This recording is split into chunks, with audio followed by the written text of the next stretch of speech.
Beralih ke informasi lainnya, kasus sengketa lahan yang menutupi akses jalan warga di kompleks klaster Green Village Bekasi berbuntut panjang. Warga tengah melakukan upaya hukum terhadap pengembang atas dugaan pidana jual beli dan juga penyerobotan tanah. Sementara warga terdampak harus hidup dengan akses jalan yang sangat terbatas.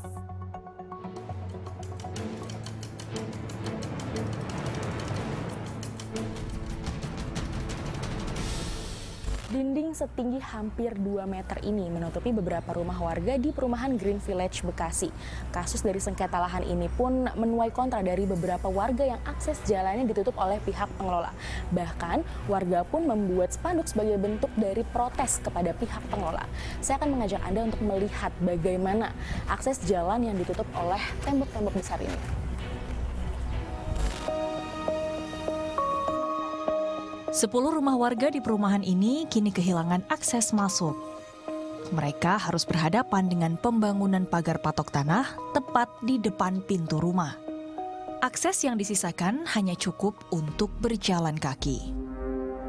Berdasar hasil putusan pengadilan, pihak pengembang perumahan PT Surya Mitra Tama Persada menyerobot tanah milik Lim Sianji.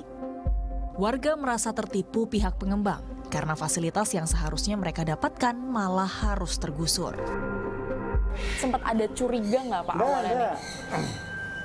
Saya kan kebetulan yang tinggal sini kan anak saya, ya kan. Nah saya nemenin lah. Terus saya tanya ini kenapa nih? Nggak tahu ya ada masalah.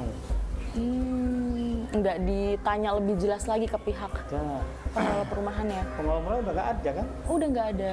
Berarti nggak ada di sini apa ya kantor? Nggak ada. Pengelola kita sih merasa apa ya, kalau bicara dari Pak RW segala macam ini, ya merasa seperti tertipu lah ya. Iya. Karena beli rumah kan berarti harus ada utilitas ya. Betul. Ya kan? Ternyata begini. Kita perangnya bukan sama yang punya tanah, Bu. Iya, sama pihak pengelola ya Pak ya, betul. Penyerobotan tanah dilakukan pihak pengembang dengan pemindahan patok sekitar 4 meter ke wilayah pemilik lahan. Fakta ini terkuak usai sidang sengketa lahan antara pihak pengembang dan pemilik lahan pada tahun 2022 lalu. Atas kemenangan usai sidang, Lim Sianji selaku pemilik tanah pun mengeksekusi lahan miliknya yang ternyata memakan lahan warga. Pasca terjadinya eksekusi atau pemagaran yang ada di wilayah ini, sampai saat ini pihak daripada warga yang terdampak daripada eksekusi ini sama sekali tidak ada komunikasi dengan pihak pengembang, atau dan kata lain tidak bisa menemukan di mana keberadaan daripada pengembang tersebut sampai saat ini, karena kantor atau pemasaran daripada developer ini sudah tidak ada sejak tahun 2016.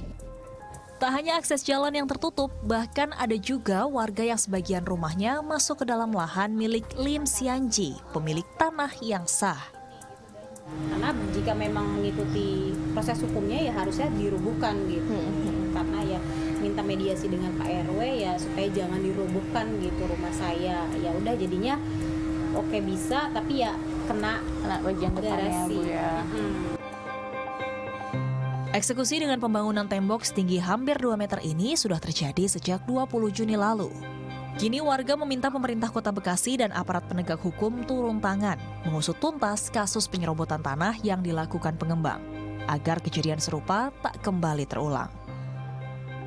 Natasha Alfa, Anan Suryana melaporkan untuk NET.